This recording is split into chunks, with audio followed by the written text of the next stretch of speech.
पहिले पहिले छठ कइनी हमसे सहलो ना जाय, हमसे सहलो ना जाय।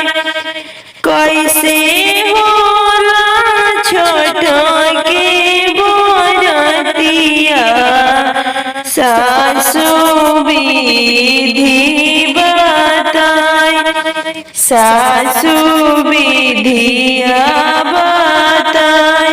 भूखल बानी छठ के बरतिया, छठी मैया होई ना सहाय, छठी मैया होई ना सहाय। गोपाल गज से नारियल मंगवनी, दौरा दिहनी सजाय। गोपाल गज से सेउआ मंगवनी, दौरा दिहनी सजाय। सब फल देवर जी ले आईनी, दौरा दिहनी सजाय। पान सुपारी नारियलवा दिहनी दौरा में सजाय।